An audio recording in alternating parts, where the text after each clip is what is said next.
Salut à tous, et aujourd'hui on va faire la vidange d'une voiture. Donc ce que j'ai posé devant vous, c'est ce qui en aura besoin. Donc une bassine, de l'huile, un entonnoir, un démonte-filtre, un filtre à huile, un joint pour le bouchon d'huile et une clé pour démonter la vis d'huile pour pouvoir vidanger. Donc là je vais chercher la voiture, la rentrer à moitié dans le garage pour pouvoir travailler sur du propre, pour éviter de travailler sur les graviers, et bien la faire chauffer pour que l'huile s'écoule bien.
Bon là j'ai atteint les 4 barres de température au niveau du moteur, donc je vais pouvoir faire la vidange.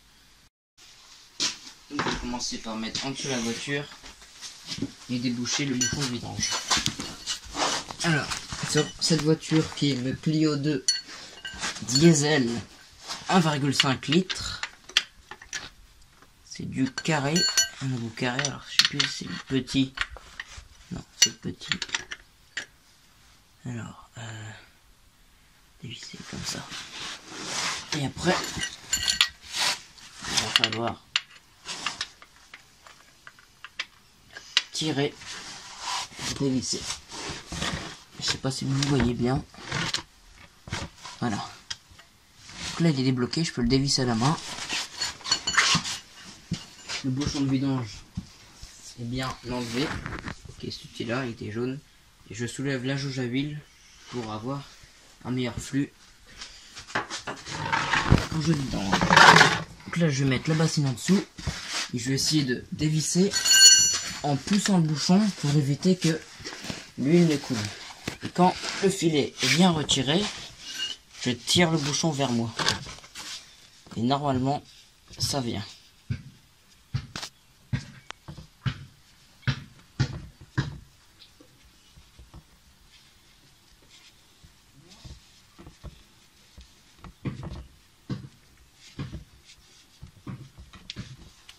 Là on est bien au fond, et là, voilà. J'enlève. Donc l'huile est bien noire. On peut voir qu'elle s'écoule bien grâce à la jauge à huile enlevée et le bouchon. Et on va laisser goûter tranquillement. Bon, j'ai bien nettoyé avec le chiffon et la clé. J'ai mis la clé dedans avec le chiffon, je frottais. Là on va enlever l'ancien joint. On peut comparer avec le nouveau, donc qui est la même marque que j'avais récupéré. On peut voir que le nouveau est quand même plus gonflé. Voilà. Donc lui on va le jeter. À chaque vidange il faut changer ce joint. Et le bouchon, il n'y a pas de limaille, au niveau de l'aimant. Au bout du bouchon il y a un aimant normalement. Là il n'y a aucune limaille, donc c'est plutôt bien. On va remettre en place le nouveau joint. Nettoyer un peu le bouchon. Et là on va démonter l'ancien filtre à huile. Donc le nouveau il est encore sur l'établi. Et l'ancien il est sur le Clio ici. Bon, le lien est noir mais il est là. Donc on va le dévisser avec un outil spécial. C'est un enlève filtre. Bon là maintenant que mon outil est en place, je peux visser pour serrer le joint et dévisser le filtre à huile.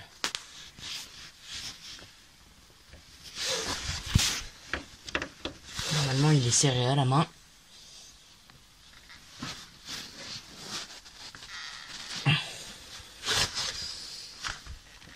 Alors vous allez voir l'étiquette là. Voilà. La dépression c'est faite au niveau du filtre et du joint.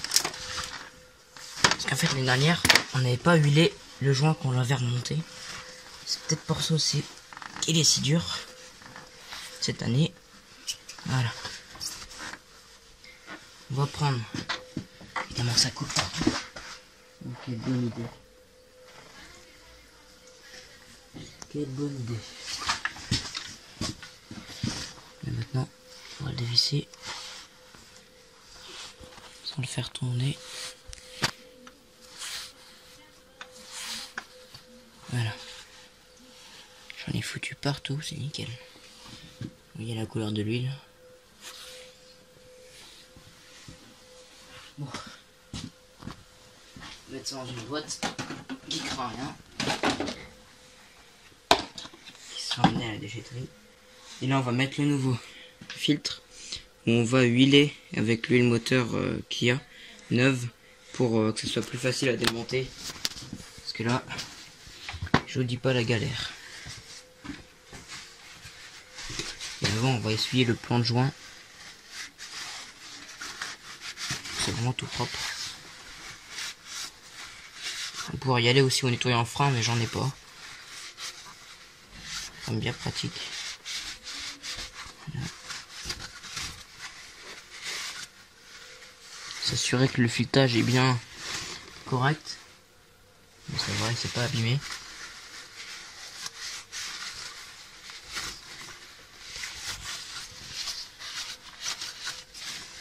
Là, on va prendre un petit peu d'huile neuve.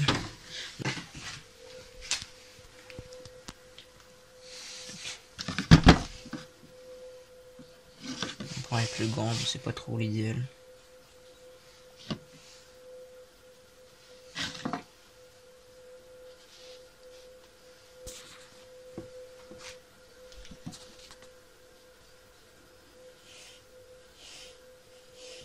Voilà.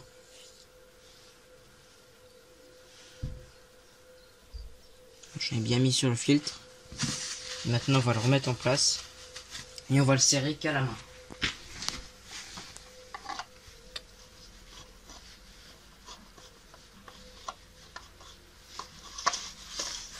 Voilà.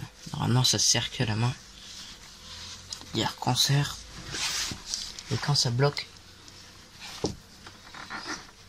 Voilà.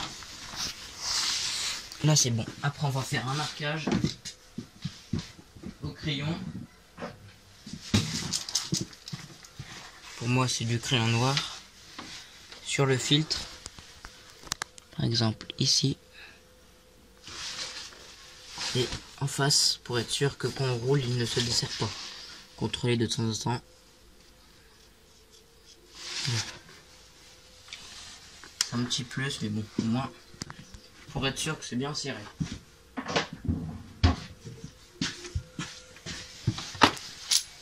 Ça c'est bon, on peut boucher la jauge à huile. En dessous est-ce que ça goûte encore? Un tout petit peu, quelques gouttes. Je vais rajouter comme sur la vidéo de la tondeuse où je la vidange, quelques gouttes d'huile dans le moteur au niveau du bouchon de passage pour évacuer l'ancienne huile. Je prends l'entonnoir.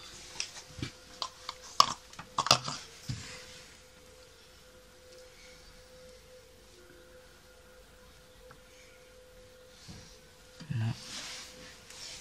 Une fois qu'on a mis le joint tout neuf dessus avec le bouchon bien essuyé, on peut le visser au-dessus. Il y a encore des trucs.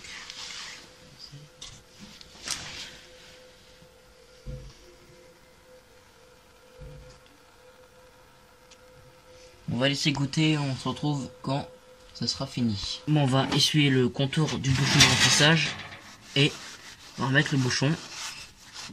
Il y a encore quelques gouttes, mais bon, ça va suffire. Voilà, essuyer un petit coup. Voilà. On revise toujours à la main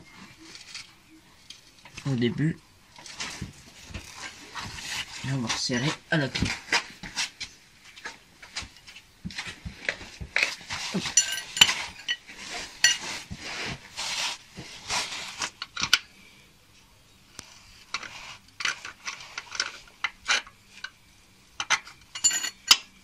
C'est pas trop idéal là.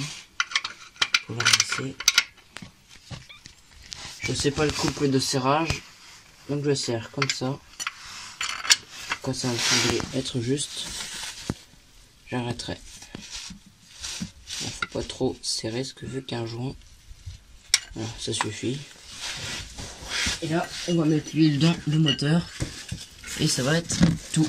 Pour l'huile, moi j'utilise de la 10W40, et là tout à l'heure, après je vais mettre un bidon de 20W40. C'est pareil, c'est un peu la fluidité qui change. Ça. Alors, je sais qu'on faut tout mettre. J'ai moins d'1 litre ici.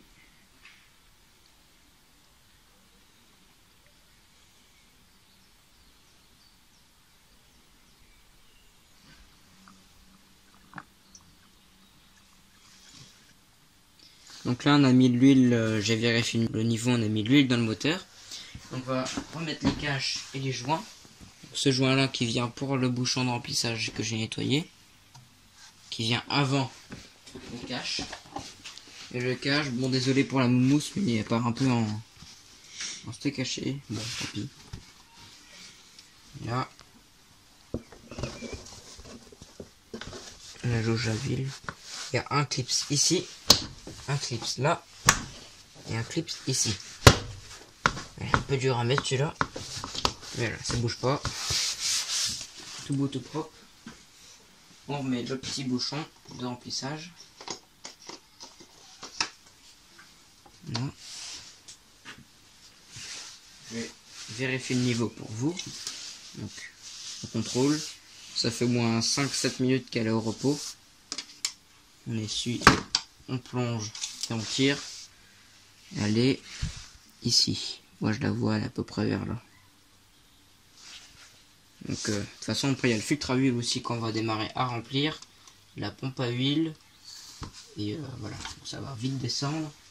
Et faut y aller doucement dans les 10 premiers kilomètres. Pas trop solliciter le moteur dans les montées, pas trop accélérer. On va le laisser un petit peu tranquille et puis y aller doucement. Puis au bout de 10 km c'est bon, on peut y bourriner comme un bœuf. Là. Là. Je vais la démarrer, je vais voir s'il n'y a pas de voyant moteur d'huile qui s'allume, défaut de pression d'huile, défaut moteur ou niveau d'huile bas, qui sont en rouge, ou autre voyant.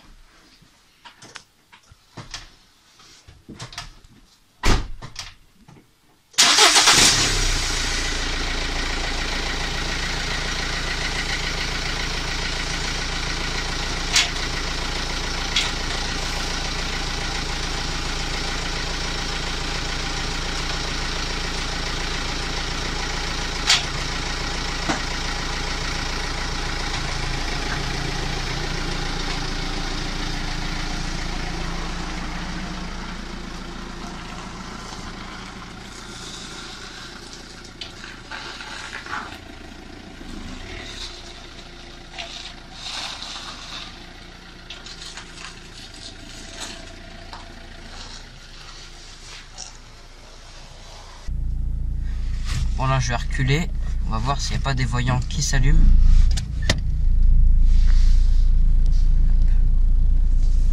Éviter de shooter quelqu'un.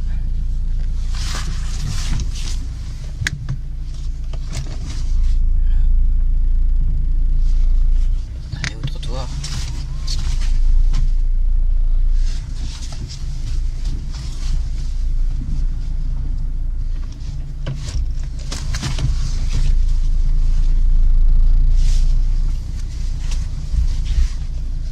là, à part la ceinture de sécurité, il n'y a rien d'autre de voyant, pas d'airbag ni rien. Là, on est bon. Normalement, après la vidange, ah non, c'est après le filtre à gasoil. Mais bon.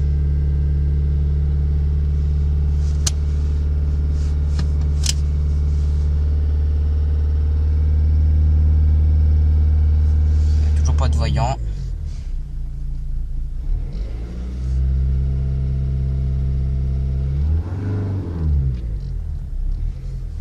C'est bon. Là on contrôle le niveau après le démarrage. Voir que le filtre à huile il n'a pas bougé et il est chaud. Donc là on est. Bon, c'est un petit peu noir mais c'est normal. Hein. On est ici. Vous voyez. On va refaire un contrôle.